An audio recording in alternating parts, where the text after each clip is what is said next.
Imagine a world where your health is not determined by your wealth. Picture a society where the accident of your birth, your zip code, your family's income, or the color of your skin does not dictate whether you live a long, healthy life or struggle with preventable illness. Imagine waking up each day knowing that, no matter what happens, you and your loved ones will have access to the care you need when you need it, without fear of losing your home or your savings. A world where getting sick does not mean facing financial ruin, where a diagnosis is met with compassion and support, not anxiety over how to pay for treatment.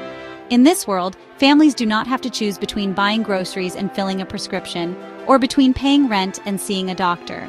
The fear of medical debt, which haunts millions, is replaced by a sense of security and shared responsibility. This is not a distant dream or a utopian fantasy. It is a vision grounded in the real experiences of people and communities who have dared to imagine something better and have begun to build it. Around the world, there are places where this vision is already taking shape, where the right to health is recognized and protected, and where the well-being of every individual is seen as a collective good. It is a tangible goal that nations around the globe are striving to achieve. From bustling cities to remote villages, from wealthy countries to those with fewer resources, the movement toward universal health coverage is gaining momentum. Governments, communities, and individuals are coming together to reimagine what healthcare can and should be. We stand at the dawn of a new era in healthcare with Peaceism Ecosystem, a time of unprecedented challenges but also incredible opportunities. The world is changing rapidly. Technological advances, demographic shifts, and global crises are reshaping the landscape of health and medicine. Yet with these changes comes the chance to build something better, to address the shortcomings of the past and create a future where health is a universal right. The conversations we're having today about how we care for one another are shaping the very fabric of our future societies. These discussions are not just about medicine or policy, they are about our values, our priorities, and our vision for the world we want to live in. They challenge us to think beyond the status quo, to ask what it truly means to care for our neighbors, and to recognize that our health is deeply interconnected. For too long, high-quality medical care has been a privilege, accessible only to those who could afford it. The gap between the haves and have-nots has grown wider, with millions left behind simply because they lack the means to pay. This inequality is not just a matter of dollars and cents, it is a matter of life and death, of dignity and justice. But a powerful idea is taking hold, that healthcare is a fundamental human right, not a commodity. This idea is being championed by people from all walks of life: patients, doctors, nurses, activists, and policymakers. It is a call to action, a demand for justice, and a recognition that our collective well-being depends on the health of each and every one of us. The recent global health crises have taught us a harsh but vital lesson. When a pandemic strikes, it does not discriminate based on income, nationality, or social status. It exposes the vulnerabilities in our systems and reminds us that, in the face of illness, we are all connected. The suffering of one becomes the risk of all. We learned that our health systems are interconnected, just as we are. A virus that emerges in one corner of the world can travel across continents in a matter of days, affecting millions. Our ability to respond depends not just on the strength of individual countries, but on our willingness to work together, to share knowledge, resources, and responsibility. A virus in one corner of the world can impact every single one of us. The health of a traveler, a neighbor, or a stranger halfway across the globe can have direct consequences for our own families and communities. This reality has shattered the illusion that we can isolate ourselves from global health threats. This shared vulnerability has exposed the deep cracks in our healthcare infrastructure. Underfunded hospitals, overworked staff, and outdated systems have struggled to keep up with the demands of crisis. The pandemic has revealed the consequences of neglecting public health, of treating healthcare as an afterthought rather than a cornerstone of society. It has shown us that a system that leaves some behind ultimately leaves everyone at risk. When care is rationed, when prevention is ignored, and when the most vulnerable are forgotten, the entire community suffers. The health of each individual is bound to the health of all. We are now forced to ask ourselves difficult questions. What kind of society do we want to be? Are we willing to accept a world where some lives are valued more than others? Or will we rise to the challenge of building a more just and compassionate system? These are not easy questions, but they are essential if we are to move forward. How can we build systems that are more resilient, more equitable, and more focused on the well-being of every individual? The answers will require innovation, investment, and a willingness to challenge old assumptions. We must design healthcare that can withstand future crises, that adapts to changing needs, and that puts people, not profits, at the center. The answer lies in rethinking our approach from the ground up, moving from reactive sickness care to proactive wellness promotion for all. This means investing in prevention, education, and community support. It means recognizing that health is shaped by more than just medical care. It is influenced by housing, nutrition, education, and the environment. This shift in thinking represents a monumental change in our priorities. It asks us to value long-term well-being over short-term profits, to measure success not just by the number of procedures performed, but by the health and happiness of our communities. It is a transformation that requires courage, vision, and collective action. It is about building a foundation of health for our communities. This foundation is not just physical, it is social, emotional, and economic. It is built on trust, on relationships, and on a shared commitment to the common good. It means ensuring that a child born in a remote village has the same chance at a healthy life as a child born in a bustling city. It means closing the gaps that divide us between rich and poor, urban and rural, young and old. It means recognizing that every life is precious and that our future depends on the health of all our children. It is about creating a safety net that catches everyone, providing peace of mind and security. When people know they are protected, they are free to pursue their dreams, to contribute to society, and to care for one another. A strong safety net is the foundation of a healthy, resilient, and prosperous nation. This journey is not just about doctors and hospitals. It is about the teachers who educate children on healthy habits, the social workers who support families in crisis, the community leaders who advocate for clean water and safe neighborhoods. It is about the countless individuals who work every day to make health a reality for all. It is about social justice, economic stability, and human dignity. Health is not just the absence of disease, it is the presence of opportunity, of hope, and of the freedom to live a full and meaningful life. When we fight for healthcare for all, we are fighting for a more just and compassionate world. By prioritizing universal and preventive care, we invest in our most valuable resource, our people. Healthy children are able to learn and grow. Healthy adults are able to work, create, and care for their families. Healthy communities are able to thrive, innovate, and build a better future for all. A healthy population is a productive population, an innovative population, and a happy population.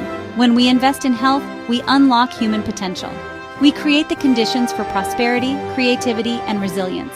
We build societies that are not just wealthier, but wiser and more compassionate. In this essay, we will embark on a journey to explore this new frontier. We will trace the evolution of healthcare, from its earliest beginnings to the cutting-edge innovations of today. We will examine the challenges we face, the progress we have made, and the possibilities that lie ahead. We will look at the concept of universal healthcare, not as a political buzzword, but as a practical and achievable goal. We will explore the policies, partnerships, and innovations that are making universal care a reality in countries around the world. We will ask what it takes to build systems that are truly inclusive, sustainable, and effective. We will examine how different countries have successfully built systems that provide care for all their citizens. From Scandinavia to Southeast Asia, from Canada to Costa Rica, we will learn from the successes and setbacks of others. We will see that there is no one-size-fits-all solution, but that the principles of equity, solidarity, and shared responsibility are universal. We will delve into the power of preventive medicine, a strategy that focuses on stopping illness before it even starts. We will explore how investments in vaccination, nutrition, mental health, and lifestyle support can save lives, reduce costs, and build stronger communities. Prevention is not just a medical strategy, it is a social and economic imperative. And we will confront the critical, often overlooked issue of mental health, arguing for its rightful place at the core of our healthcare models. Mental health is health.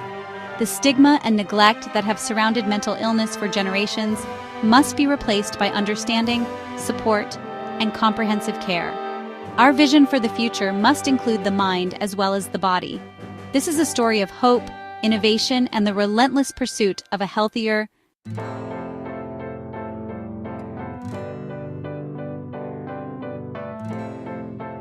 At the very heart of the discussion about universal healthcare lies a simple yet profound principle. This principle is not just a matter of policy or economics, but a reflection of our deepest values as a society. It asks us to consider what kind of world we want to live in and what responsibilities we have to one another as fellow human beings. When we talk about healthcare, we are not just talking about doctors, hospitals, or insurance plans. We are talking about the basic conditions that allow people to live full, meaningful lives. We are talking about dignity, security, and the opportunity to thrive. The principle is that every single person, regardless of their background, deserves to be healthy. Health is not a privilege reserved for the wealthy, the powerful, or the lucky. It is a birthright, something that should be guaranteed to all simply by virtue of being human. Whether you are young or old, rich or poor, born in a city or a rural village, your health matters. Your life matters. And the health of each individual contributes to the health of the whole community. This is not just a nice idea, it is a core tenet of human rights. The right to health is enshrined in international law and recognized by nations around the world. It is a principle that has been fought for by generations of activists, doctors, and ordinary people who refuse to accept a world where some lives are valued more than others. When we recognize health as a human right, we affirm the inherent worth of every person. The World Health Organization's constitution, established decades ago, states that the enjoyment of the highest attainable standard of health is one of the fundamental rights of every human being. This declaration was not made lightly. It was born out of the devastation of war and the recognition that peace, security, and prosperity are impossible without health. The WHO's founding document is a testament to the idea that health is not just the absence of disease, but a state of complete physical, mental, and social well-being. It is a vision of a world where everyone has the chance to reach their full potential. This means that access to medical care should not depend on your income, your social status, or your ability to pay. It means that no one should have to choose between buying food and buying medicine, between paying rent and seeing a doctor. It means that the doors of hospitals and clinics should be open to all, not just those who can afford to walk through them. In a truly just society, healthcare is not a commodity to be bought and sold, but a shared resource that belongs to everyone. Your job, your race, your gender, your religion, none of these should determine whether you receive the care you need. Too often, we see disparities in health outcomes that reflect deeper inequalities in our society. People of color, immigrants, and marginalized communities are more likely to face barriers to care and to suffer from preventable illnesses. By affirming the right to health, we commit ourselves to closing these gaps and ensuring that everyone has a fair shot at a healthy life, or where you happen to live. Whether you are in a bustling city or a remote rural area, your access to healthcare should be the same. Geography should not be destiny when it comes to your health. Yet, in many parts of the world, people in rural or underserved areas struggle to find even basic medical services. They may have to travel long distances, wait for hours, or go without care altogether. This is not just a logistical problem, it is a moral one. It should be a given, a foundational pillar upon which a just and compassionate society is built. When we make health a right, we send a powerful message about who we are and what we value. We say that we are a community that looks out for one another, that refuses to leave anyone behind. We say that we believe in fairness, in solidarity, and in the idea that our fates are intertwined. When we treat healthcare as a right, we change the entire dynamic of how we approach it. No longer is it something to be rationed or denied based on ability to pay. Instead, it becomes a collective responsibility, a promise we make to each other that no one will be left to suffer alone. This shift in perspective has profound implications for how we design our healthcare systems, how we allocate resources, and how we measure success. It stops being a service that is bought and sold and instead becomes a public good, like education or clean water. Just as we do not ask people to pay for the air they breathe or the water they drink, we should not ask them to pay for the care that keeps them alive. Public goods are the foundation of a healthy, functioning society. They are the things we provide to everyone because we all benefit when everyone has access. Think about it this way. We do not expect a child to pay for each day they attend public school. We recognize that education is essential, not just for the individual child, but for the entire community. An educated population is more innovative, more productive, and more capable of solving the challenges we face. We invest in public education because we know it pays dividends for everyone. We understand that an educated population benefits everyone. The same is true for health. When people are healthy, they are able to learn, to work, to care for their families, and to contribute to society. They are less likely to miss school or work, less likely to need expensive emergency care, and more likely to live long, fulfilling lives. The benefits of good health ripple outward, touching every aspect of our lives. Similarly, a healthy population is the bedrock of a strong economy and a stable society. When people are healthy, they can pursue their dreams, support their families, and build better futures. Businesses thrive when their workers are healthy and productive. Communities are stronger when their members are able to participate fully in civic life. Health is not just a personal matter. It is a public good that benefits us all. When people are healthy, they can work, they can innovate, and they can contribute to the progress of society. They can invent new technologies, start businesses, and create art. They can care for their children and elders, volunteer in their communities, and help those in need. Health is the foundation upon which all other achievements are built. They can participate fully in their communities, taking part in events, supporting local initiatives, and building the social bonds that hold us together. When people are healthy, they are more likely to vote, to volunteer, and to engage in the civic life of their communities. They are more likely to help their neighbors, to mentor young people, and to contribute to the common good. And they can care for their families without the constant fear of a medical bill wiping out their life savings. Too many families live with the anxiety that a single illness or accident could lead to financial ruin. Medical debt is a leading cause of bankruptcy in many countries, and it can have devastating effects on families and communities. By guaranteeing the right to health, we can lift this burden and give people the security they need to plan for the future. This perspective challenges us to design systems that are inclusive by nature. It asks us to look beyond the needs of the majority and to consider the needs of those who are most vulnerable. It asks us to build hospitals and clinics that are accessible to people with disabilities, to provide care in multiple languages, and to ensure that everyone feels welcome and respected. It asks us to invest in prevention, in mental health, and in the social determinants of health that shape our lives from birth to old age. It means tearing down the barriers that prevent people from seeking care. These barriers can take many forms: financial, geographical, cultural, or bureaucratic. They can be as obvious as a high price tag or as subtle as a lack of transportation or childcare. They can be rooted in discrimination, stigma, or fear. Whatever their form, these barriers keep people from getting the care they need and deserve. These barriers can be financial, such as high costs and confusing insurance plans. For many people, the cost of care is simply out of reach. Even those with insurance may face high deductibles, co-pays, and uncovered services. The complexity of the system can be overwhelming, leading people to delay or forego care altogether. No one should have to navigate a maze of paperwork or worry about surprise bills when they are sick or injured. They can be geographical, with people in rural areas living miles away from the nearest clinic. In some places, there may be no doctors or nurses for hundreds of miles. Transportation can be a major barrier, especially for those without cars or reliable public transit.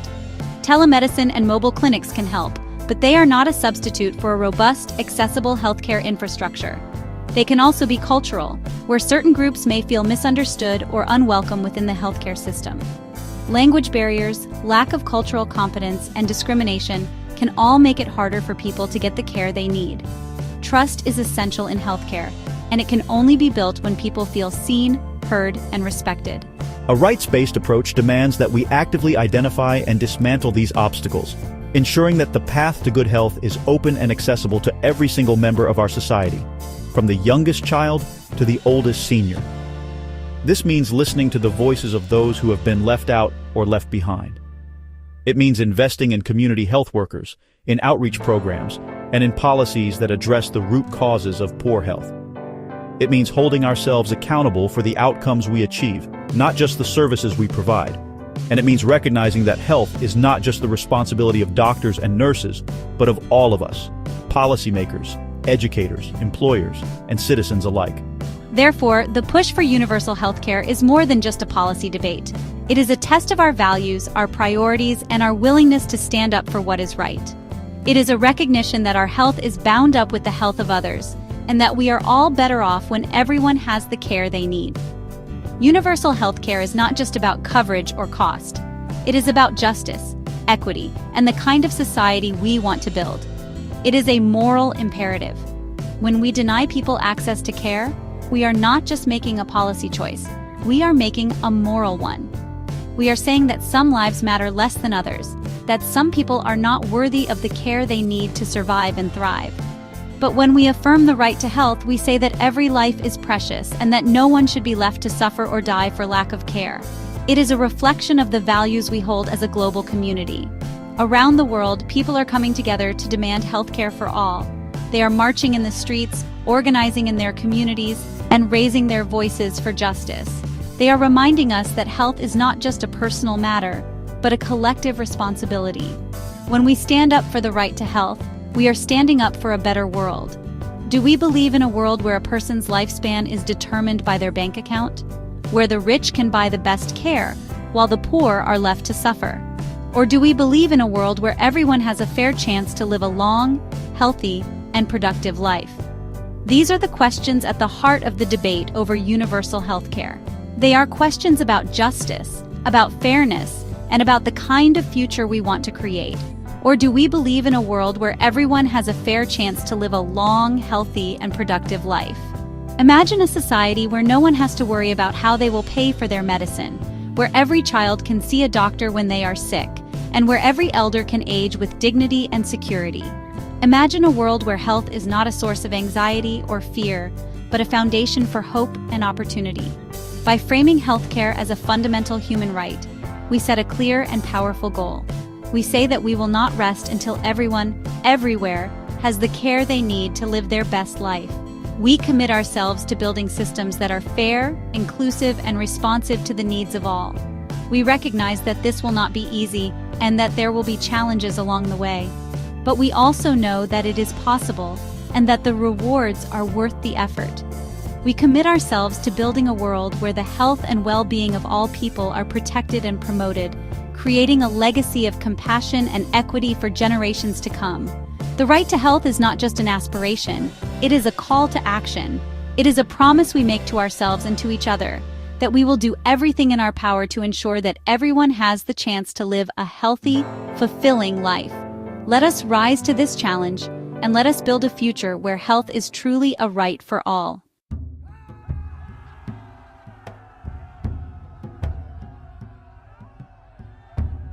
The call for better, more equitable healthcare is not new, but the urgency we feel today is unparalleled.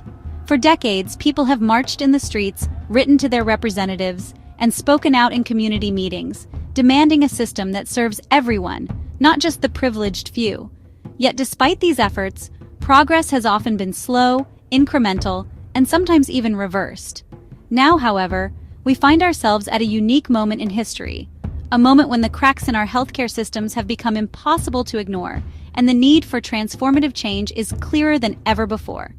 We are living in a world at a crossroads, a moment in history defined by a series of interconnected global challenges. The world is more connected than ever before, with people, goods, and ideas moving rapidly across borders. But this interconnectedness also means that crises, whether they are health-related, economic, or environmental, can spread quickly and affect us all. From the bustling terminals of international airports to the remote corners of the globe, no community is truly isolated from the ripple effects of global events. The choices we make now will shape the health and well-being of generations to come. The COVID-19 pandemic acted as a global stress test for our healthcare systems, and many were found wanting. Hospitals were overwhelmed, medical staff stretched to their limits, and resources like ventilators and protective equipment became scarce. The world watched as even the most advanced healthcare systems buckled under the pressure, revealing vulnerabilities that had long been ignored or underestimated. The pandemic exposed not only the fragility of our infrastructure, but also the heroism and dedication of healthcare workers, who risked their own lives to care for others. It laid bare the stark inequalities that exist not just between countries, but within them, In some neighborhoods, access to world-class care was a given, while just a few miles away, families struggled to find even basic medical services. Rural clinics operated with outdated equipment and minimal staff, while urban hospitals faced endless lines of patients, many of whom had delayed seeking care due to cost or lack of insurance. The pandemic made it impossible to ignore the deep divides that persist in our societies. We saw firsthand how communities with limited access to care suffered disproportionately. Children waited for hours in crowded clinics, parents worried about affording treatment, and outreach nurses became lifelines for those unable to travel. The most vulnerable, those living in poverty, people of color, immigrants, and the elderly, bore the brunt of the crisis. Their stories remind us that healthcare is not just a policy issue. It is a matter of justice, dignity, and human rights. This collective trauma served as a powerful wake-up call, forcing us to confront the fragility of our health infrastructure and the deadly consequences of inaction.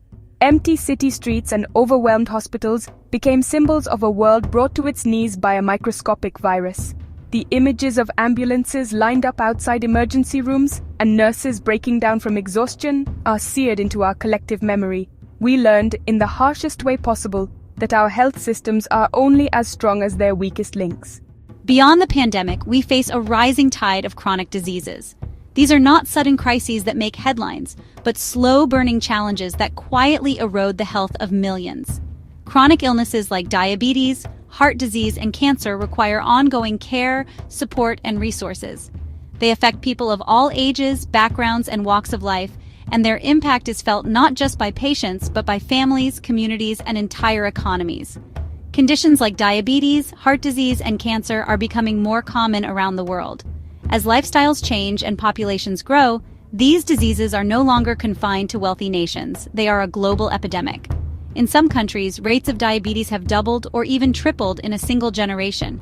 Heart disease remains the leading cause of death worldwide, and cancer diagnoses are rising steadily. These conditions require not just medical treatment, but education, prevention, and long-term support. These are often called lifestyle diseases, linked to factors like diet, physical activity, and stress. The modern world, with its fast food, sedentary jobs, and relentless pace, has created an environment where unhealthy choices are easy and healthy ones are hard. Stress, too, plays a major role. Chronic stress can weaken the immune system, raise blood pressure, and contribute to a host of health problems. But while individual choices matter, we must also recognize the role of social and economic factors in shaping our health.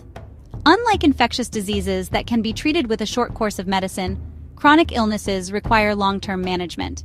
Patients must learn to monitor their own health, manage complex medication regimens, and navigate a healthcare system that is often confusing and fragmented. For many, this is a lifelong journey, filled with challenges and setbacks. The burden of managing a chronic illness can be overwhelming, especially for those without strong support networks or access to affordable care. They place a continuous and growing strain on healthcare resources, and their financial cost to individuals and governments is staggering. Families are forced to make impossible choices between paying for medication and other essentials. Governments struggle to keep up with rising healthcare costs, diverting resources from other critical needs like education and infrastructure. The economic impact of chronic disease is measured not just in dollars, but in lost productivity, missed opportunities, and diminished quality of life. A system designed primarily to treat acute, short-term illnesses is simply not equipped to handle this slow-motion health crisis. Emergency rooms are built for trauma and sudden illness, not for the ongoing care that chronic conditions require. Patients with chronic diseases often fall through the cracks, receiving fragmented care from multiple providers, with little coordination or follow-up. The result is a system that is reactive rather than proactive, one that treats symptoms rather than addressing root causes. We need a new model, one that can manage long-term conditions effectively and affordably. This means embracing new technologies like telemedicine and remote monitoring that can bring care to patients wherever they are. It means investing in prevention, education, and community-based support so that people can stay healthy and independent for as long as possible. And it means rethinking the way we deliver care, breaking down silos and building teams that work together to support the whole person, not just their disease. At the same time, our global population is aging. Advances have extended life expectancy in many parts of the world. more people are living into their 70s, 80s, and beyond, enjoying years that previous generations could only dream of. This is a remarkable achievement and a testament to human ingenuity and progress. People are living longer than ever before, which is a testament to the successes of modern medicine and public health. We celebrate the stories of centenarians surrounded by family, of seniors graduating from new programs, and of older adults staying active and engaged in their communities. These stories inspire us and remind us of what is possible when we invest in health and well-being across the lifespan. However, an aging population brings its own unique set of healthcare needs. Older adults are more likely to live with multiple chronic conditions, require complex medication regimens, and need support with daily activities. The risk of cognitive decline, mobility issues, and social isolation increases with age, creating new challenges for families, caregivers, and healthcare providers alike. Older adults are more likely to have multiple chronic conditions, often requiring care from several different specialists. This can make navigating the healthcare system especially challenging, as patients and their families must coordinate appointments, medications, and treatments across multiple providers. The complexity of care increases, and so does the risk of errors, miscommunication, and gaps in treatment. Require more frequent medical attention, including regular checkups, monitoring of vital signs, and adjustments to treatment plans. Preventive care becomes even more important, as early detection and intervention can make a significant difference in outcomes. But for many seniors, barriers like transportation, cost, and mobility issues make it difficult to access the care they need, and need support for mobility and daily living.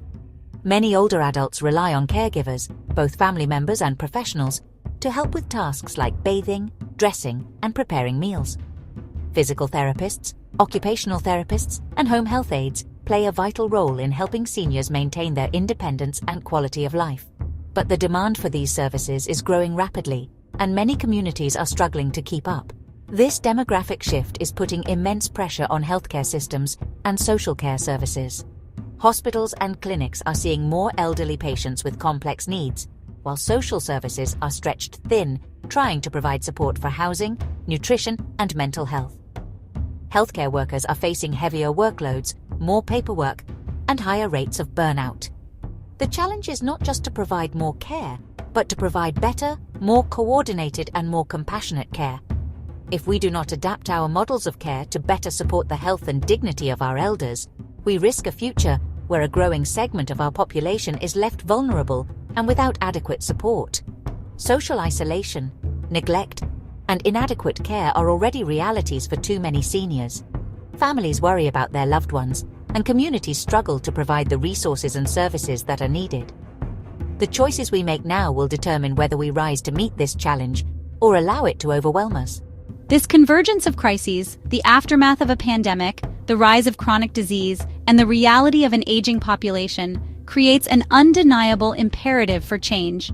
We are at a tipping point where the old ways of doing things are no longer sufficient. The systems and structures that served us in the past are struggling to keep up with the demands of the present, let alone the challenges of the future. The need for innovation, investment, and bold leadership has never been greater. The old ways of doing things are no longer sufficient. We cannot afford to patch up a system that is fundamentally broken. Healthcare workers are frustrated and exhausted, patients are waiting longer for care, and outdated equipment and facilities are holding us back. Incremental fixes and temporary solutions are not enough. We need a comprehensive, forward-thinking approach that addresses the root causes of our healthcare challenges. The cost of inaction, measured in both human lives and economic productivity, is simply too high. Every day that we delay, more people suffer needlessly, more families are pushed into poverty by medical bills, and more opportunities for prevention and early intervention are lost. The economic toll is staggering, with billions of dollars lost each year to preventable illness, disability, and premature death. But the human cost, the pain, the fear, the loss of dignity, is even greater. This is our moment to be bold, to learn from our past mistakes, and to build something better. We have the knowledge, the technology, and the creativity to reimagine healthcare for the 21st century. By working together, across disciplines, sectors, and borders, we can create systems that are more resilient, more equitable, and more responsive to the needs of all people. The challenges are great, but so are the opportunities. It is the time to design and implement healthcare systems that are resilient, sustainable, and truly universal, ensuring they can meet the challenges not just of today, but of tomorrow. We must build on the lessons of the past, embrace new ideas, and commit to a future where everyone has access to the care they need, when they need it. The world is watching, and the stakes could not be higher. The decisions we make now will shape the health and well-being of generations to come. The crossroads is before us. The time to act is now.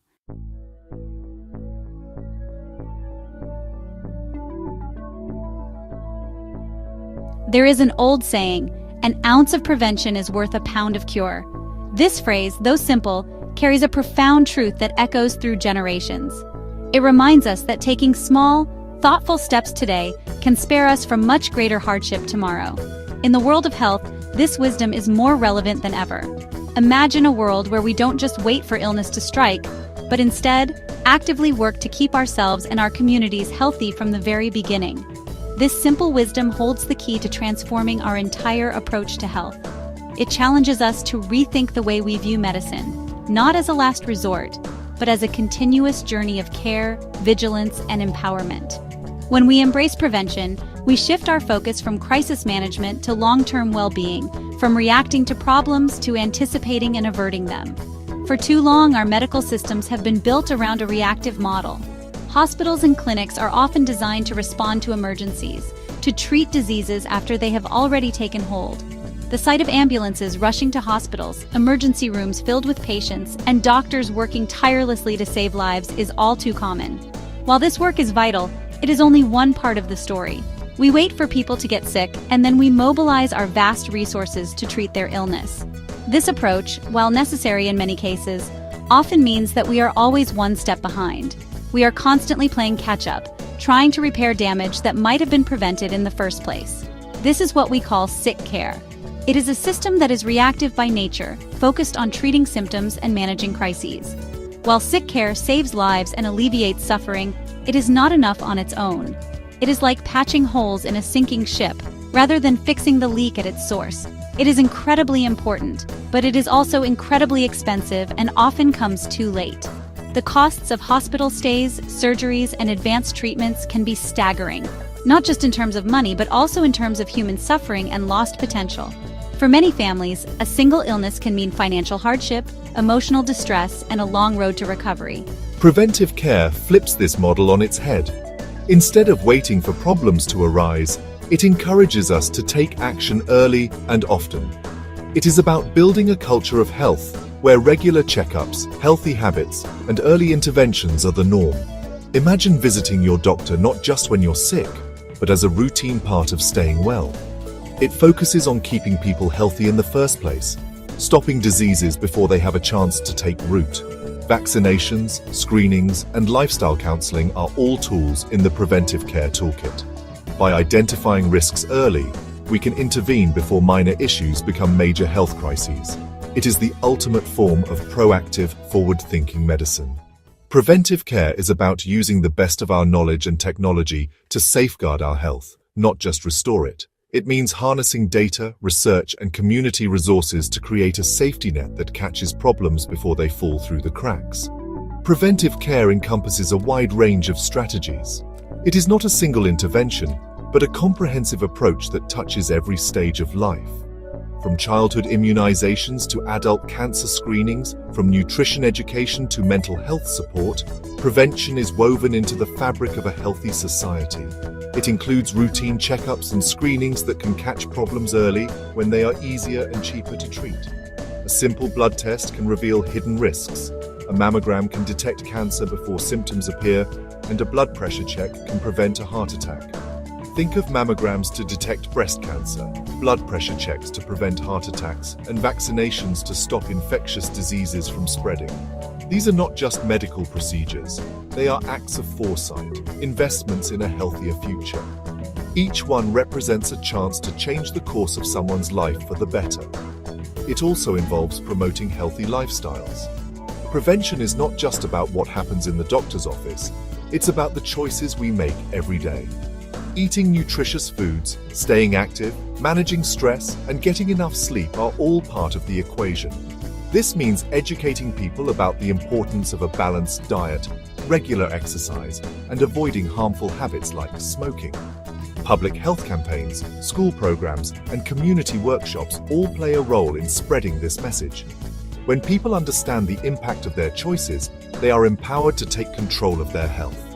It is about creating environments that make healthy choices the easy choices, such as building more parks and ensuring access to affordable fresh food. When neighborhoods have safe places to walk, bike, and play, and when healthy foods are available and affordable, it becomes much easier for everyone to live well. The benefits of prioritizing prevention are enormous. When we invest in keeping people healthy, we see the rewards ripple through every aspect of society. Healthier people mean stronger families, more vibrant communities, and a more resilient nation. From a human perspective, it is obviously better to avoid getting sick than to endure treatment and recovery. The peace of mind that comes from knowing you are doing everything you can to stay healthy is invaluable. It means more time spent with loved ones, more opportunities to pursue your passions, and fewer days lost to illness. It means less pain, less suffering, and a higher quality of life for individuals and their families. Children can grow up strong and active, parents can provide for their families, and grandparents can enjoy their golden years with vitality and independence. From an economic perspective, the numbers are just as compelling. Preventive care is not just good for our health, it is good for our wallets. Every dollar spent on prevention can save many more dollars down the line by avoiding costly treatments and hospitalizations. Treating advanced diseases like late-stage cancer or managing the complications of uncontrolled diabetes is astronomically expensive. These conditions often require long hospital stays, complex medications, and ongoing care that can strain even the most robust healthcare systems. By investing a smaller amount of money upfront in prevention and early detection, we can save billions of dollars in future healthcare costs. These savings can be redirected to other critical needs, such as improving education, infrastructure, or social services.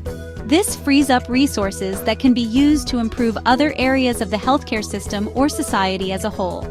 When we spend less on treating preventable diseases, we have more to invest in research, innovation, and the well-being of our communities. Ultimately, a focus on preventive care is an investment in a nation's future. It is about building a foundation for generations to come, where health is not a privilege, but a right enjoyed by all. Healthy children learn better in school. When kids are well-nourished, active, and free from preventable illnesses, they are more likely to succeed academically and socially. This sets the stage for a lifetime of achievement and fulfillment. Healthy adults are more productive at work and more engaged in their communities.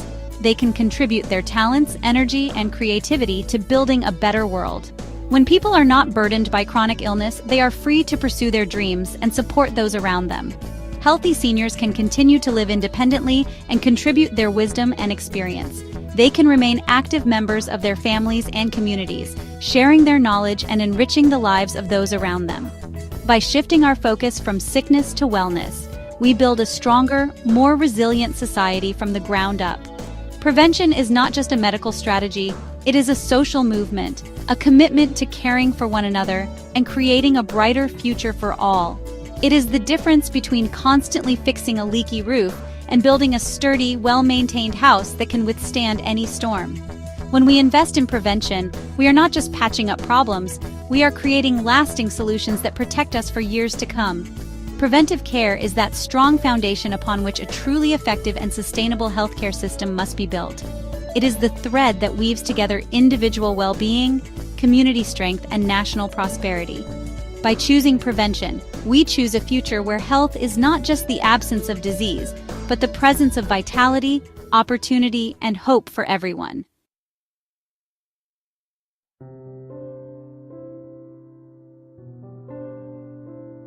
For generations, we have treated the mind and the body as two separate entities. This idea, deeply rooted in our history, has shaped not only our personal beliefs, but also the very foundations of our healthcare systems. The ancient Greeks, for example, believed that the mind and body were distinct, and this dualistic thinking has echoed through centuries of medical practice. Even as science advanced and our understanding of the human body grew more sophisticated, the mind was often left behind, regarded as mysterious, intangible, and somehow less real than the physical body. We built a healthcare system that was incredibly sophisticated at treating physical ailments: a broken bone, a heart condition, an infection. Our hospitals became temples of healing for the body, equipped with the latest technology and staffed by highly trained professionals. We celebrated medical breakthroughs that cured diseases, repaired injuries, and extended life expectancy. When someone was physically hurt, there was a clear path to care: diagnosis, treatment, recovery. The process was visible, measurable, and most importantly, accepted by society as necessary and urgent. But when it came to the health of our minds, we often fell silent. The language of mental health was rarely spoken in public. People who struggled with their thoughts or emotions were left to navigate their pain alone, often without guidance or support. The spaces dedicated to mental health care were hidden away, their doors closed to the outside world. For many, seeking help felt like an admission of failure, a secret to be kept rather than a step toward healing. Mental health conditions like depression, anxiety, and trauma were treated not as real illnesses, but as personal weaknesses or even moral failings. People were told to snap out of it, to be strong, or to just think positive. Instead of compassion, they were met with judgment. Instead of support, they faced skepticism.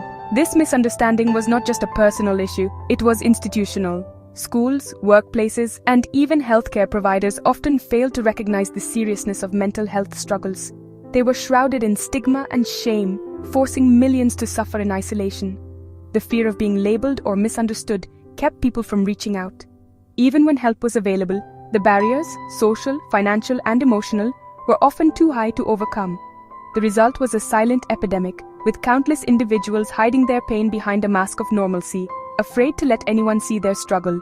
This artificial separation has created a silent pandemic of mental illness, a crisis that has been ignored for far too long and has devastating consequences for individuals, families, and societies.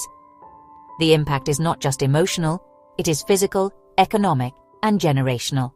When mental health is neglected, the effects ripple outward, touching every aspect of life. Relationships suffer, productivity declines, and communities become fractured.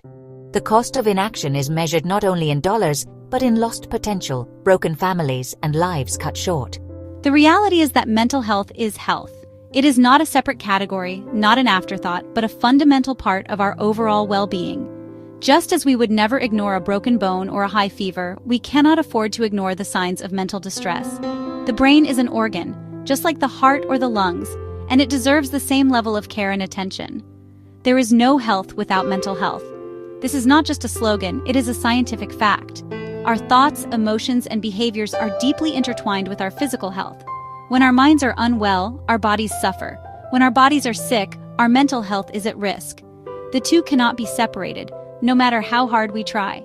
Our mental well-being is intrinsically linked to our physical well-being. Studies have shown that people who maintain strong social connections, engage in regular physical activity, and practice mindfulness are not only happier, but also healthier. The mind and body work together, each influencing the other in ways we are only beginning to fully understand. Untreated depression can worsen the outcomes of heart disease and diabetes. When someone is struggling with their mental health, they may find it harder to follow medical advice, take medications, or maintain healthy habits. This can lead to complications, hospitalizations, and even premature death. The connection is clear. Caring for the mind is essential to caring for the body. Chronic stress can weaken the immune system, making us more susceptible to physical illness.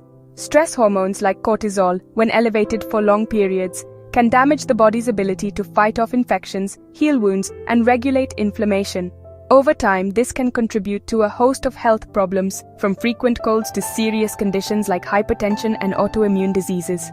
And, conversely, living with a chronic physical condition can take a significant toll on a person's mental health. The daily challenges of managing pain, medication, and limitations can lead to feelings of frustration, hopelessness, and isolation. For many, the emotional burden of illness is as heavy as the physical one, and without support, it can become overwhelming.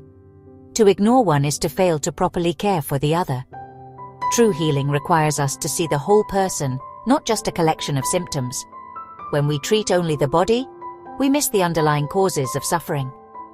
When we treat only the mind, we overlook the physical realities that shape our experiences. Integration is not just ideal, It is essential. We must break down the artificial wall between mental and physical care and embrace a holistic view of human health that acknowledges this fundamental connection. This means reimagining our healthcare systems, training our providers, and educating our communities. It means creating spaces where people feel safe to talk about their mental health, just as they would about a broken arm or a persistent cough. The scale of the mental health crisis is staggering. In every city, every town, and every rural community, people are struggling, often in silence. The pressures of modern life, from economic uncertainty to social isolation, have only intensified the need for mental health support. The COVID-19 pandemic, for example, brought these issues into sharp focus, revealing just how vulnerable we all are to stress, anxiety, and depression. The World Health Organization estimates that nearly 1 billion people worldwide are living with a mental disorder. That is 1 in every 8 people on the planet. These numbers cut across age, gender, race, and nationality. Mental health challenges do not discriminate. They affect the young and the old, the rich and the poor, people in every corner of the globe. The economic cost, in terms of lost productivity and healthcare expenditures, is measured in the trillions of dollars. Businesses lose valuable employees to burnout and mental illness. Healthcare systems are strained by the consequences of untreated mental health conditions, which often manifest as physical problems.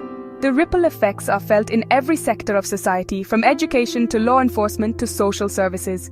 Yet, the human cost is immeasurable. Behind every statistic is a person, a parent, a child, a friend, whose life has been touched by mental illness. The pain is not just individual, it is shared by families, friends, and entire communities. The loss of joy, the strain on relationships, the dreams deferred or abandoned, these are costs that cannot be calculated. It is the parent who cannot get out of bed to care for their children. The exhaustion is not just physical, it is emotional, mental, and spiritual. The guilt and shame compound the suffering, making it even harder to ask for help. Children, in turn, may feel confused, scared, or even responsible for their parents' pain. It is the student who cannot concentrate in school due to overwhelming anxiety. The pressure to perform, to fit in, to meet expectations can be crushing. For some, the classroom becomes a place of fear rather than learning. Without support, these struggles can lead to academic failure, social withdrawal, and long-term consequences for self-esteem and future opportunities. It is the veteran haunted by the trauma of conflict. The memories of war, loss, and violence do not fade easily. Many veterans return home with invisible wounds, post-traumatic stress, depression, anxiety, that can be just as debilitating as any physical injury. Too often, they face these battles alone, unsure where to turn for help. These are not niche issues. They are universal human experiences that touch every community in every country around the world. No one is immune to the challenges of mental health. Whether it is a temporary struggle or a lifelong condition, everyone deserves understanding, support, and access to care. The universality of mental health reminds us of our shared humanity and our collective responsibility to care for one another. This is why any meaningful conversation about revolutionizing healthcare must place mental health front and center. We cannot afford to treat it as an afterthought or a luxury. It must be woven into the fabric of our healthcare systems, our policies, and our everyday lives. Only then can we hope to address the true scope of the crisis and begin to heal as individuals and as a society. It is not enough to simply add a few psychological services as an afterthought. We must redesign our clinics, hospitals, and community centers to make mental health care accessible, visible, and valued. This means investing in infrastructure, hiring more mental health professionals, and ensuring that services are available to everyone, regardless of income or background. We must fully integrate mental health care into our primary care systems. This means that every doctor, nurse, and healthcare worker should be equipped to recognize and respond to mental health needs. It means breaking down silos between specialties and fostering a culture of collaboration. When mental and physical health professionals work together, patients receive more comprehensive, effective care. This means training.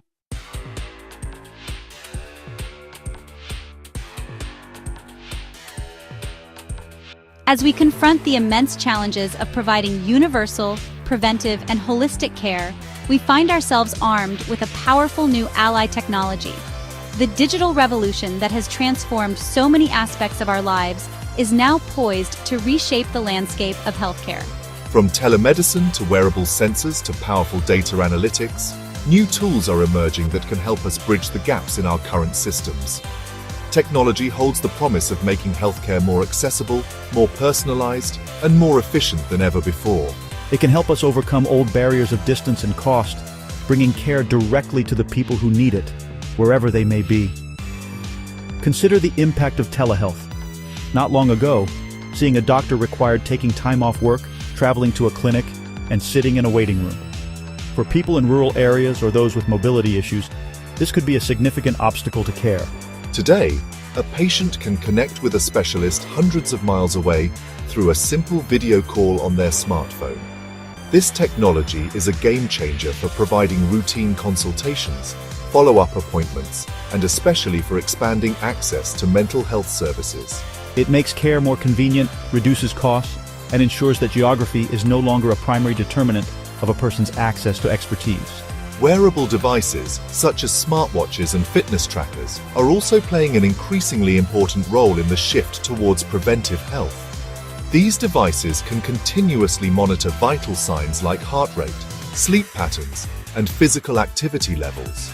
They empower individuals to take a more active role in managing their own health, providing real-time feedback and encouragement. For doctors, this stream of data provides a much richer picture of a patient's health than a once-a-year checkup ever could. It allows them to spot worrying trends early and intervene before a minor issue becomes a major health crisis, embodying the very essence of preventive medicine. Furthermore, the ability to collect and analyze massive amounts of health data is opening up new frontiers in public health.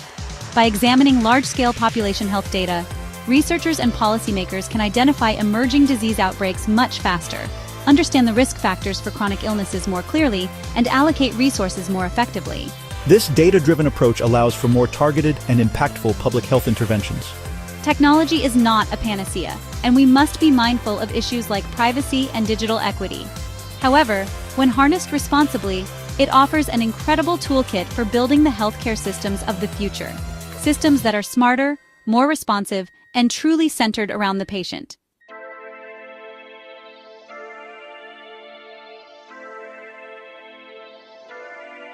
While today's technology is already impressive, we are on the cusp of an even greater transformation, one driven by artificial intelligence. The world of healthcare is about to experience a revolution that will touch every aspect of how we diagnose, treat, and prevent disease.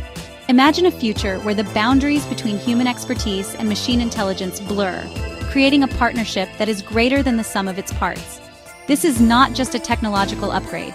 It is a fundamental shift in the way we approach medicine, patient care, and even our understanding of health itself. AI is poised to become the invisible engine powering a new era of healthcare, one that is more precise, more efficient, and more compassionate than ever before.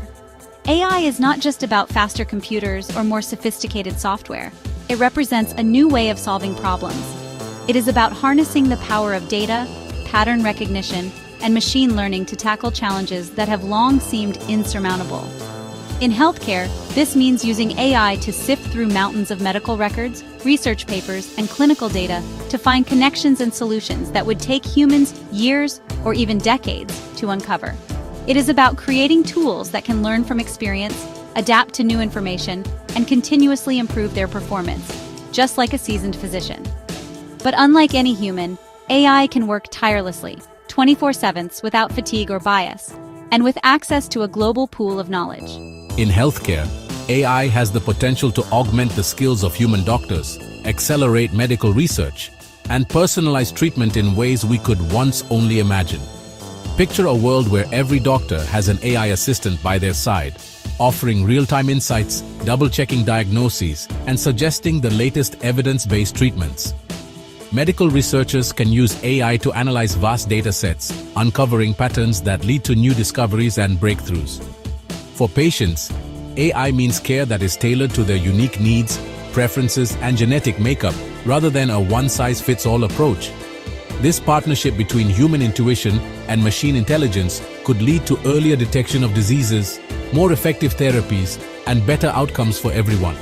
It promises to analyze complex medical information with a speed and accuracy that surpasses human capabilities, unlocking new insights that could revolutionize every aspect of medicine, from diagnosis to treatment to prevention. Imagine being able to process millions of patient records in seconds, identifying subtle trends and risk factors that would otherwise go unnoticed. AI can integrate data from a variety of sources: genetic tests, imaging scans, wearable devices, and even social determinants of health to create a comprehensive picture of each patient.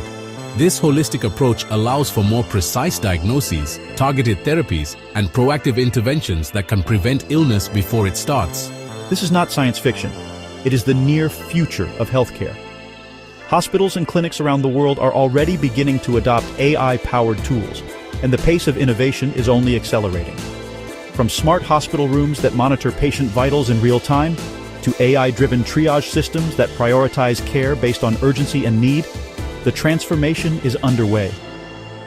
The integration of AI into healthcare settings is not just about technology, it is about reimagining workflows, empowering clinicians, and ultimately improving the patient experience. The future is arriving faster than we think, and it is bringing with it a new standard of care. One of the most exciting applications of AI is in medical imaging. For decades, radiologists have relied on their training and experience to interpret X-rays, Connecticut scans, and MRIs, searching for signs of disease hidden within complex images. But even the most skilled human eye can miss subtle abnormalities, especially when faced with a high volume of cases or fatigue. AI algorithms, trained on millions of annotated images, can now assist radiologists by highlighting areas of concern, measuring tumor sizes, and even predicting disease progression. This collaboration between human and machine is setting a new benchmark for accuracy and efficiency in diagnostic imaging. AI algorithms can be trained to analyze X-rays, Connecticut scans, and MRIs to detect signs of disease, such as cancerous tumors or the early indicators of diabetic eye disease. These systems learn from vast libraries of medical images, constantly refining their ability to spot patterns that may be invisible to the naked eye. For example, in oncology, AI can help identify tumors at an earlier stage, when they are most treatable. In ophthalmology, AI can screen for diabetic retinopathy, a leading cause of blindness, with remarkable accuracy. The result is faster, more reliable diagnoses that can make a life-changing difference for patients. In many cases, these AI systems can spot abnormalities that are too subtle for the human eye to see, leading to earlier and more accurate diagnoses. This is especially important in conditions where early intervention can dramatically improve outcomes, such as cancer, stroke, or heart disease. By acting as a second set of eyes, AI can help reduce diagnostic errors, catch diseases in their earliest stages, and ensure that no detail is overlooked. For patients, this means greater peace of mind and a better chance at a full recovery. This does not replace the radiologist, it empowers them. AI serves as a collaborative partner, providing additional information and insights that enhance the expertise of medical professionals. Radiologists can focus on complex cases, patient communication, and decision-making, while AI handles the repetitive and time-consuming aspects of image analysis. This synergy allows for more efficient workflows, reduced burnout, and ultimately, better care for patients. The goal is not to automate away the human touch, but to free up clinicians to do what they do best: care for people. It acts as a tireless, incredibly precise second set of eyes, reducing errors, speeding up the diagnostic process, and ultimately allowing doctors to start life-saving treatments sooner, dramatically improving patient outcomes. In emergency situations, where every minute counts, AI can help prioritize cases, flag urgent findings, and ensure that patients receive the right care at the right time. Over time, as these systems continue to learn and evolve, their impact on healthcare will only grow, setting new standards for safety, quality, and efficiency. AI is also set to revolutionize the world of drug discovery and development. The process of creating new medications has always been a complex, time-consuming, and expensive endeavor. Researchers must sift through countless chemical compounds, run endless experiments, and navigate a maze of regulatory hurdles. The odds of success are slim, and the costs are astronomical. But with AI, we have the potential to change this equation, making drug discovery faster, more efficient, and more targeted than ever before. The process of bringing a new medication to market is notoriously long, expensive, and fraught with failure. On average, It takes more than 10 years and billions of dollars to develop a single new drug, with most candidates failing somewhere along the way. This slow pace means that patients often have to wait years for new treatments, and many promising ideas never make it out of the lab. The traditional approach is simply not sustainable in a world where new diseases and health challenges are emerging all the time. It can take over a decade and cost billions of dollars. The financial and human costs are staggering, and the need for innovation has never been greater. Every delay in drug development means lives lost, suffering prolonged, and opportunities missed. The pressure is on to find new ways to accelerate the process, reduce costs, and bring life-saving therapies to patients faster. AI can accelerate this process dramatically. By analyzing massive data sets of chemical structures, biological pathways, and clinical outcomes, AI can identify promising drug candidates in a fraction of the time it would take traditional methods. Machine learning models can predict how a compound will interact with the human body, flag potential side effects, and even suggest modifications to improve efficacy and safety. Automated systems can run virtual experiments, testing thousands of hypotheses in silico before a single test tube is touched. This approach not only speeds up discovery, but also reduces the risk of costly failures down the line. By analyzing vast databases of genetic, molecular, and clinical data, AI algorithms can identify promising drug candidates, predict how they might work in the human body, and even help design clinical trials more efficiently. This means that researchers can focus their efforts on the most promising leads, reducing wasted time and resources. AI can also help identify patient populations that are most likely to benefit from a new therapy, enabling more targeted and effective clinical trials. The result is a faster, more efficient path from discovery to approval, with better outcomes for patients and lower costs for healthcare systems. This could lead to a new era of personalized medicine, where treatments are tailored not just to a disease, but to an individual's unique genetic makeup.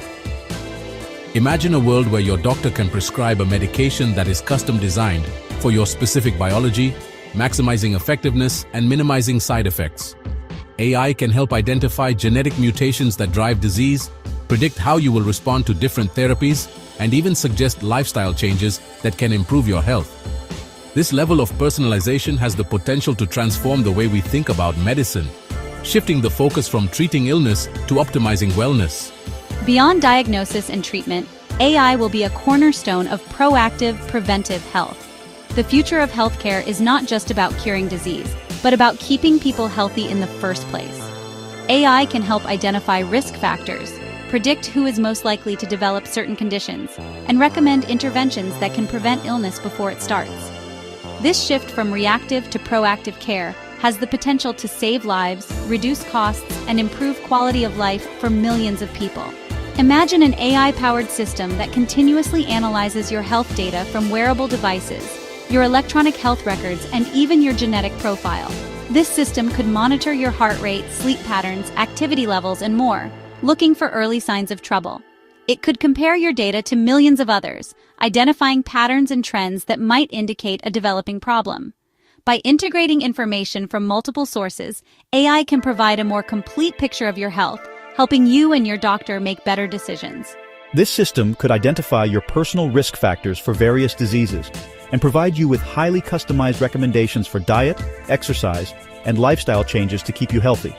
For example, if your genetic profile suggests a higher risk for heart disease, the AI could recommend specific dietary changes, exercise routines, and regular screenings to help you stay ahead of the curve. If your wearable device detects irregular heart rhythms, it could alert you and your doctor to take action before a serious problem develops. The goal is to empower individuals to take control of their health, with AI as a trusted advisor and guide. It could alert you and your doctor to the earliest warning signs of a problem, enabling intervention long before you ever feel sick. This kind of early detection and intervention has the potential to prevent countless hospitalizations, reduce healthcare costs, and save lives. Imagine receiving a notification on your phone that prompts you to schedule a checkup, or having your doctor reach out proactively because your data suggests a potential issue. With AI, healthcare becomes more connected, more responsive, and more personalized than ever before. This is the ultimate vision, a healthcare system where AI works silently in the background, acting as a personal health guardian for every single person. It is a world where technology and humanity work hand in hand, where every patient receives the right care at the right time, and where the focus is not just on treating disease, but on promoting lifelong health and well-being. The journey is just beginning, but the possibilities are limitless. As AI continues to evolve, so too will our ability to care for ourselves and each other, ushering in a new era of hope, healing, and human potential.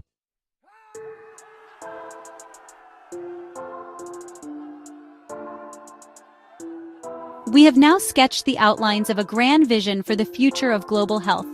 It is a future where healthcare is affirmed as a universal human right, not a market commodity. It is a future where our focus shifts decisively from treating sickness to proactively promoting wellness through robust preventive care.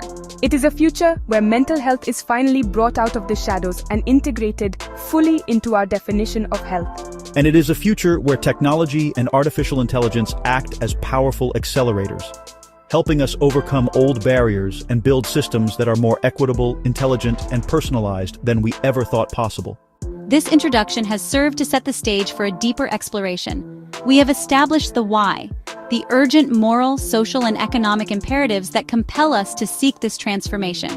The world is at a critical juncture, and the path we choose now will define the health and well-being of generations to come. The challenges are significant, but the potential rewards are immeasurable: longer, healthier, and more fulfilling lives for billions of people around the globe. The question is no longer whether we should pursue this vision, but how we can make it a reality for everyone, everywhere. In the sections that follow, we will move from the why to the how. We will take a practical look at real-world examples of success. We will explore different models of universal healthcare that are already working in countries around the world, learning from their triumphs and their struggles. We will delve into specific strategies for preventive care that have proven effective in reducing the burden of disease. We will examine innovative approaches to integrating mental health services into primary care, breaking down stigma and improving access. This essay is intended to be more than just an academic exercise. It is a roadmap for change. This journey is one of optimism and pragmatism. We must be inspired by the incredible possibilities that lie before us, but also grounded in the practical realities of implementing such profound change. It will require political will, financial investment, and a fundamental shift in our collective mindset. It will require collaboration across borders and disciplines. By learning from the best examples, debating the most effective strategies, and harnessing the power of innovation, we can build a future where universal, preventive, and holistic healthcare is not just a distant dream, but the lived reality for all of humanity. Let us begin this important journey together with Peaceism Ecosystem. Welcome to Healthcare for All, where we explore the future of universal healthcare and preventive care. Over the next hour, you'll hear from AI-generated experts sharing innovative models that aim to make healthcare accessible, affordable, and effective for everyone. Discover how preventive care can reduce costs and improve lives, and learn about the latest strategies to integrate mental health into our healthcare systems. After these inspiring presentations, join our AI-moderated debate to explore different frameworks for mental health integration, addressing challenges and opportunities. Together, let's envision a healthier, more equitable future for all. Universal health care is not a luxury. It is a human right.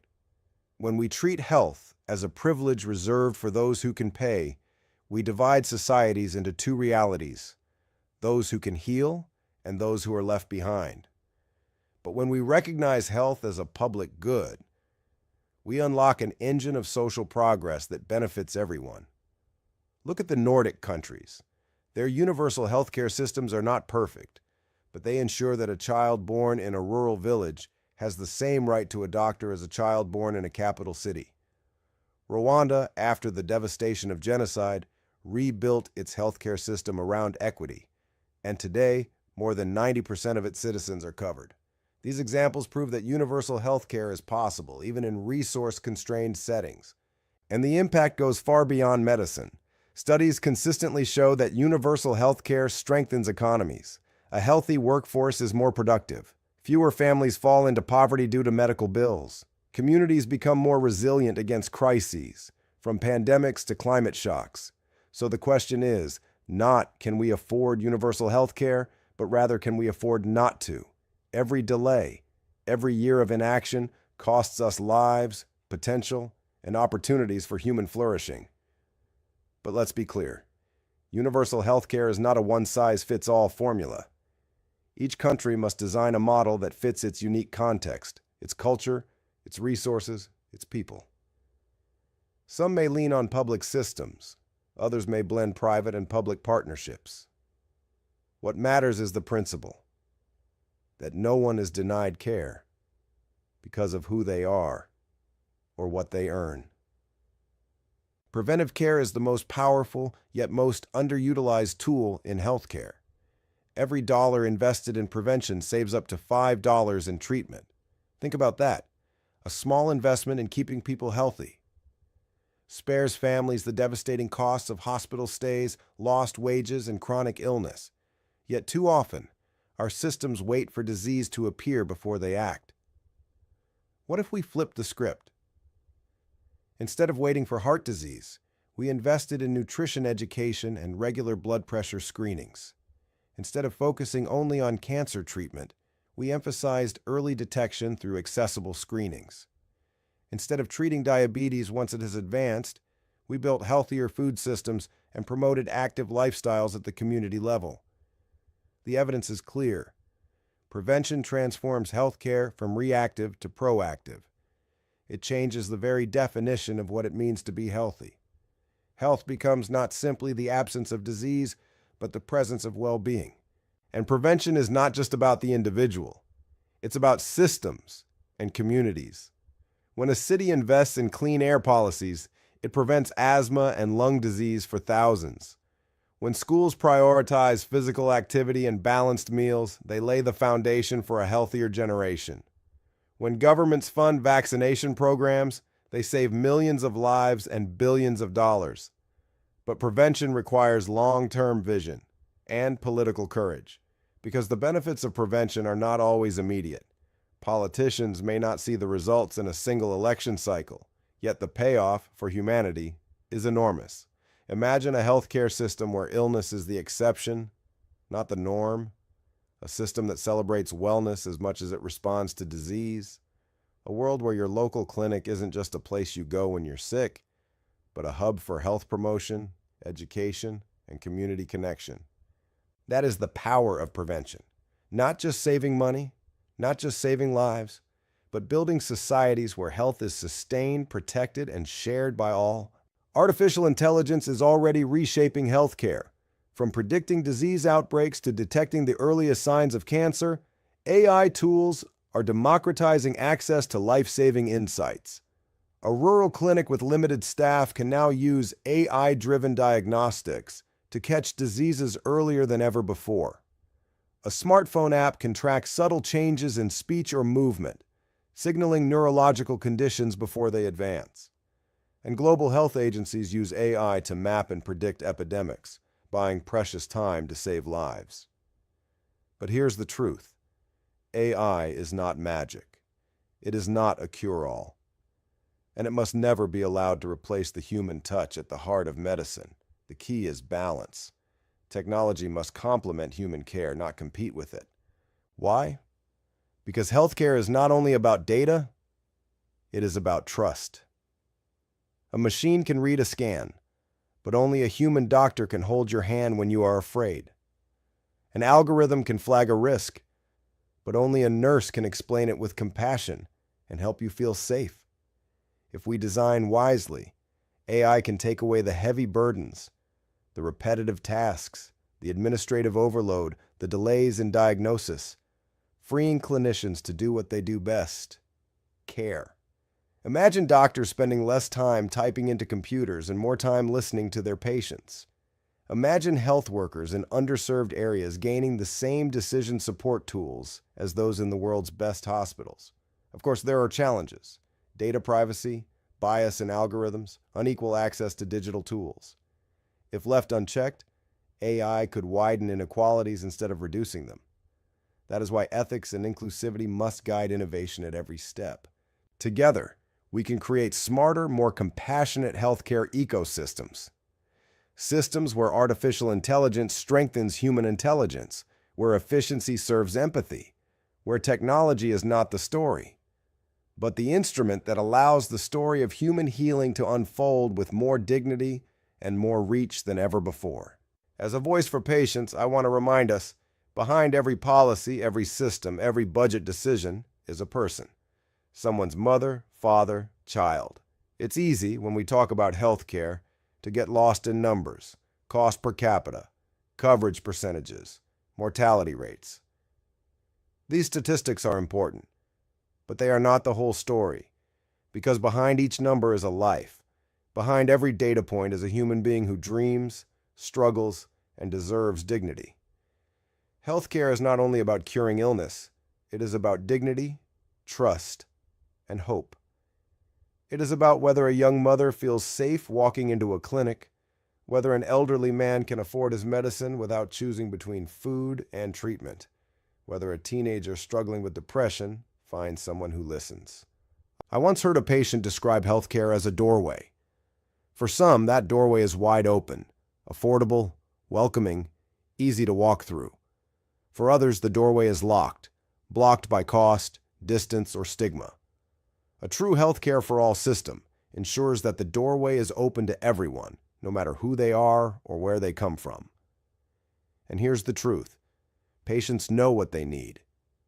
Too often, systems are designed without listening to the very people they serve. If we want healthcare that works, we must design it not just for people, but with people. That means listening to patient voices in policy rooms, including communities in decisions about care, and respecting the lived experiences of those most affected. Because healthcare is not charity. It is not something given to the poor or marginalized. It is a partnership between systems and citizens, built on respect. A healthcare for all system listens to its people and ensures no one is left behind. Yes, mental health must be integrated. 1 in 4 people will face a mental health challenge in their lifetime. That is not a statistic about them. It is a statistic about us, our families, our neighbors, our colleagues, our friends. Yet for too long, mental health has lived in the shadows of healthcare, treated as optional, secondary, or somehow less urgent. By integrating mental health into primary care, we change that story. We reduce stigma by making mental health a normal, routine part of the healthcare journey. When a patient comes for a checkup, screening for depression should be as natural as checking blood pressure. When someone visits their local clinic, access to counseling or mental health support should be as expected as access to antibiotics. Integration improves access. In many countries, there are far too few psychiatrists, psychologists, or specialists, but primary care providers are everywhere, in community clinics, in local health centers, in the places people already go for help. Equipping them with tools, training, and resources to address mental health expands the reach of care exponentially. And most importantly, integration treats the whole person, body and mind, together.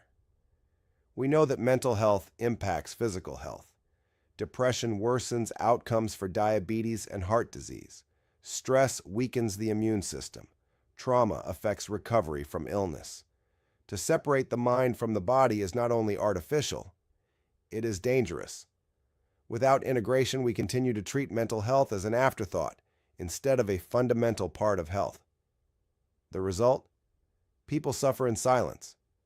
Families carry burdens alone. Economies lose billions in productivity. And lives are cut short, not by disease alone, but by despair. Imagine instead a system where mental health is not hidden in specialist clinics or whispered in shame, but welcomed openly at the very front door of healthcare. A system where seeking help for depression is as ordinary and as accepted as seeking help for the flu. Integration sounds ideal, but we must proceed cautiously. There is no question that mental health is essential. No one here would deny its importance. But the challenge lies not in recognizing the need. It lies in how we build systems that actually deliver care. Many healthcare systems around the world are already underfunded, understaffed, and overstretched. In some places, clinics lack enough doctors to handle even basic physical health needs, Nurses are working double shifts, supplies are short, and patients wait hours just to be seen. To add mental health to this already fragile system, without major new resources, risks overwhelming it even further. Integration without investment can dilute care quality for both physical and mental health. A general practitioner may be asked to diagnose and treat depression in the morning, manage diabetes in the afternoon, and handle emergencies in between. Often without the specialized training or time required, the result could be well-intentioned but ineffective care. Specialized systems, when properly funded and staffed, may serve patients better. Mental health requires expertise: psychiatrists, psychologists, social workers, community counselors. It requires environments where confidentiality, time, and trust are prioritized. Folding it into primary care without the right safeguards risks reducing complex issues into checklists, or worse, missing them altogether. And let's be honest, integration is not cost neutral. It demands investment in training, infrastructure, supervision, and ongoing support. Without that, we may raise expectations but fail to meet them, leaving patients disillusioned and providers burned out. So the real question is not whether mental health matters. It does. The question is whether integration is the most effective and sustainable path forward for every context. In some systems, the answer may be yes. In others, building strong, well-funded, specialized mental health services alongside primary care may be more realistic and effective.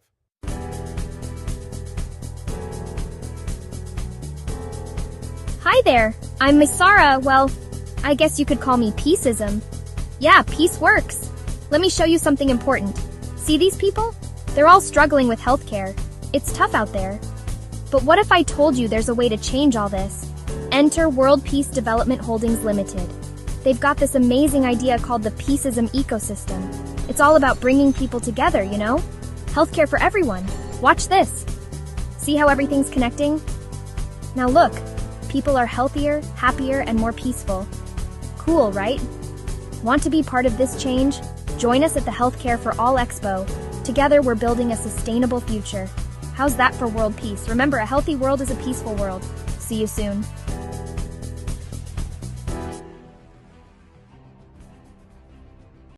Have you ever stopped to think about what being healthy truly means? For so long, many of us have viewed health as simply the absence of disease. We go about our busy lives, often ignoring the small whispers from our bodies, until one day those whispers become a shout. A diagnosis, a persistent pain, a feeling of complete burnout. We then rush to find a fix, a pill, a procedure to make the problem go away.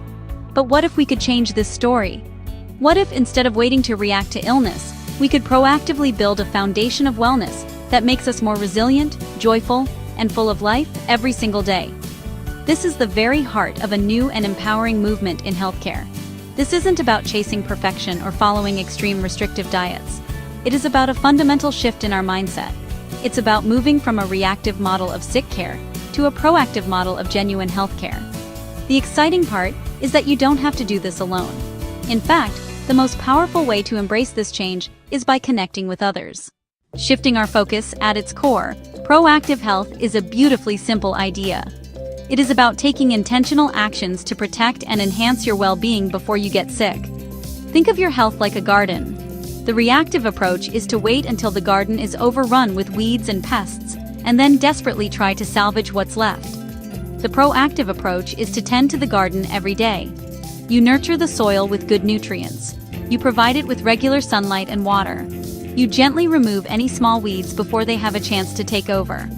This consistent, gentle care results in a garden that is vibrant, strong, and resilient. This shift from treatment to prevention is one of the most important things we can do for our long-term vitality. Proactive health looks at the whole person, not just a set of symptoms. Show diagram of 4 interconnected circles: food, movement, sleep, relaxation. What we eat, how we move, how we sleep, how we relax. It acknowledges these areas are interconnected. A poor night's sleep can lead to poor food choices the next day.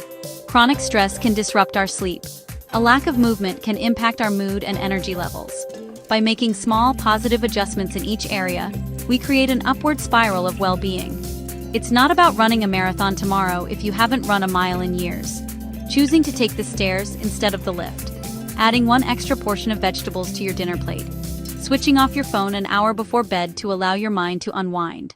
Now that we understand what proactive health is, let's talk about the network part. For centuries, we have known that humans are social creatures. We thrive on connection, community, a sense of belonging. A wellness network takes this fundamental human need and applies it to our health journey. It is a group of people who come together, either in person or online, with a shared intention of supporting one another. This support system transforms health from a lonely individual struggle into a shared, collaborative adventure. It provides accountability, encouragement, a space to share both challenges and successes. Think about how much easier it is to go for a walk when you have arranged to meet a friend. On a day when you feel tired or unmotivated, knowing someone is waiting for you can be the gentle nudge you need. This is the magic of a wellness network in action. These networks are not about professional medical advice. They are about peer-to-peer support. We are far more likely to stick with positive habits when we feel connected to others on the same path. This shared experience creates a powerful sense of camaraderie that can be incredibly motivating. The beauty of a wellness network is its diversity. It can take so many different forms to suit different personalities and needs. Weekly cooking club exploring healthy recipes together. Colleagues taking a mindful lunch break away from their desks. An online forum for new parents sharing tips on stress and sleep. A WhatsApp group where friends check in daily to share health wins. Ultimately, these networks help normalize healthy behaviors. When you are surrounded by people who prioritize well-being, it starts to feel natural and normal for you to do the same. If everyone around you orders sugary drinks and fast food, it can be hard to be the only one ordering water and a salad. But in a wellness network, making the healthier choice becomes the easy choice. This social reinforcement is incredibly powerful. It reshapes our environment and habits to feel supportive and inclusive rather than isolating or restrictive.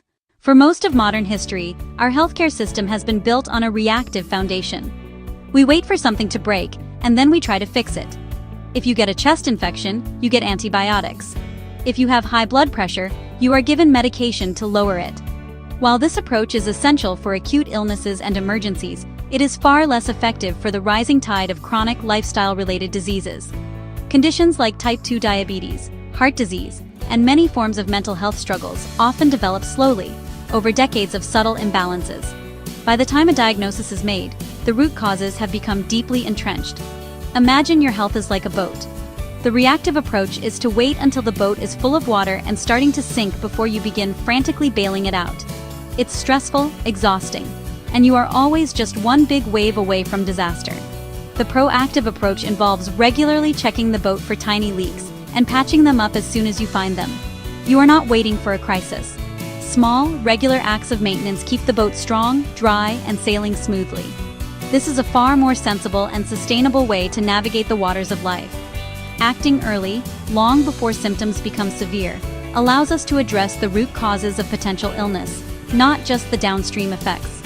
Instead of waiting for a diagnosis of type 2 diabetes, a proactive approach would focus on lifestyle factors that contribute to insulin resistance in the first place.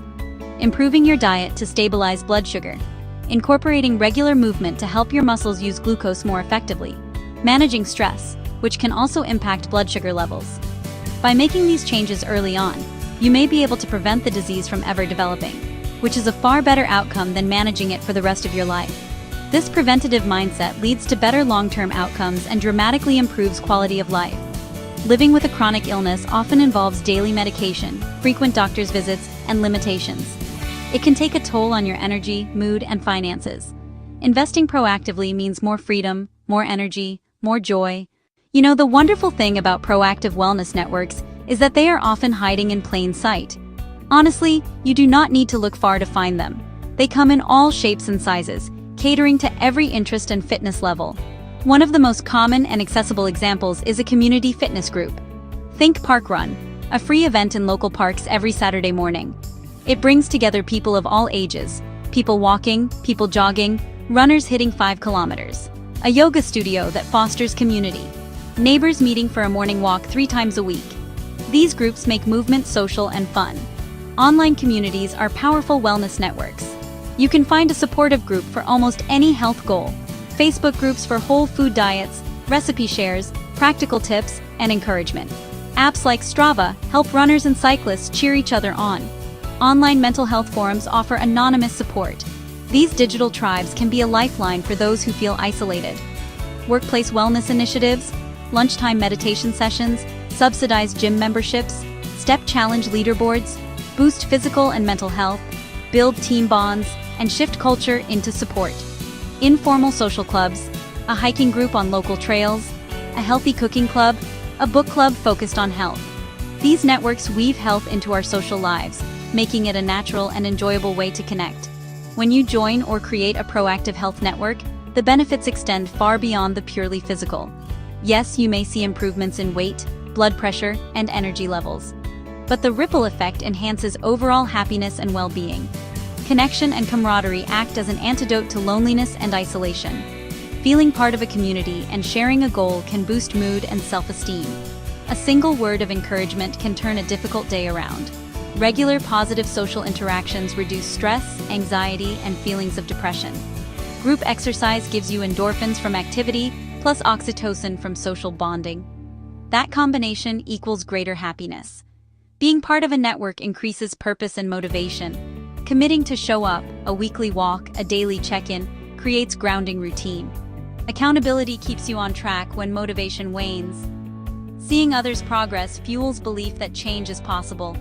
That positive feedback loop builds momentum. These networks strengthen community ties.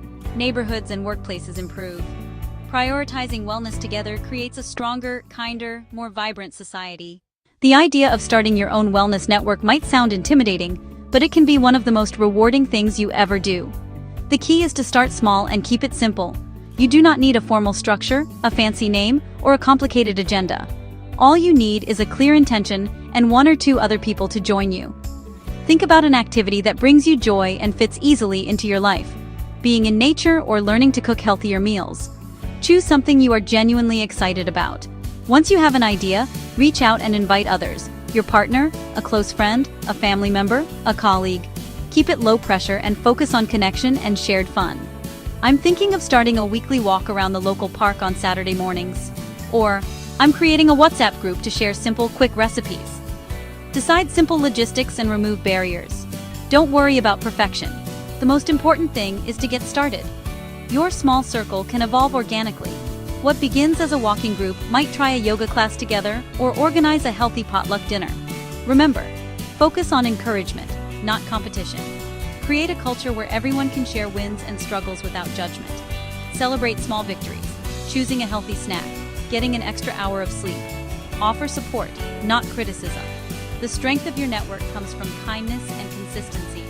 If starting your own network doesn't feel right, there are many welcoming communities to join, right in your local area and online. Check local notice boards and council websites for walking groups, dance classes, Tai Chi in the park, allotment societies, and more. Explore hobbies, running clubs, park run, meditation groups, cooking classes, college workshops, and health food shop sessions. The digital world is vast. Facebook groups for intermittent fasting or wild swimming, and sites like Meetup to find hiking, yoga, wellness, or healthy eating near you. Try a few groups to find the right vibe. When you find a potential group, take the first step and reach out or show up. Every member was new once. Email the organizer, introduce yourself, ask questions, or just be brave and drop in. Go with a curious, open mind. Listen, get to know people. You might not find the perfect fit immediately, and that's okay. The journey is part of the adventure. We have journeyed through proactive health and the power of networks. It's not about grand changes, but small, consistent steps. Water in the morning, a 5-minute lunch walk, calling a friend. Repeated day after day, they compound into transformation. A more resilient body, a calmer mind, and a more connected life. Brothers and sisters of Earth, today, I stand before you not as a leader, not as a prophet, but as a humble servant of humanity. I speak to you from the depths of my soul, with a message that transcends borders, religions, races, and species. This message is not mine alone, it belongs to all of us, for we are all children of the same origin, descendants of Adam and Eve, bound by the same breath of life. From the moment the first star ignited in the cosmos, to the birth of our planet, to the emergence of life, and finally to the rise of humanity, the universe has been weaving a story of unity, yet somewhere along the way, we forgot this truth. We divided ourselves into nations, tribes, and ideologies. We built walls instead of bridges, waged wars instead of peace, and sought power instead of love. But today I call upon you to remember, we are one. The time for peaceism has come. Peaceism is blessing and guidance for all. It is a way of life. It is the recognition that every living being, human, animal, plant, and even the earth itself, is interconnected. Peaceism teaches us that harming another is harming ourselves, that loving another is loving ourselves, and that healing the world begins with healing our own hearts. Under the peaceism ecosystem, we will honor the sanctity of life, embrace diversity, live in harmony with nature, pray to Lord of the world. Let us pray, O our Creator. We humbly acknowledge you as the source of all that is, the architect of the universe, and the sustainer of all life. Let us pray for wisdom, compassion, and unity, and let our prayers be actions that uplift the world.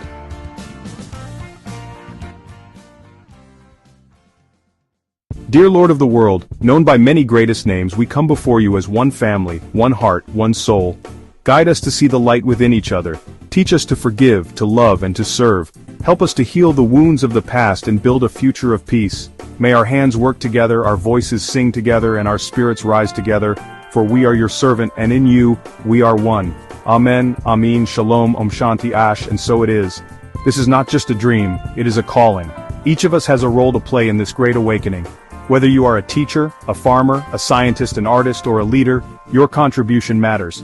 Let us educate the next generation in the ways of peace and unity. Create systems that uplift the poor, heal the sick, and protect the vulnerable. Innovate technologies that serve humanity and the planet, not destroy them. Spread love in every word, every action, and every thought. If this message ignites a fire within you, if it stirs your soul and compels you to act, then let us carry it forward together. O Lord of the world, we thank you for the beauty of the world, the wonder of nature, and the precious gift of life. We are grateful for the sun, the moon, the stars, and the vibrant tapestry of creation. Let us strive not just for the Nobel Peace Prize, but to touch the hearts of all beings, from the tiniest ant to the grandest whale, from the deepest ocean to the highest peak.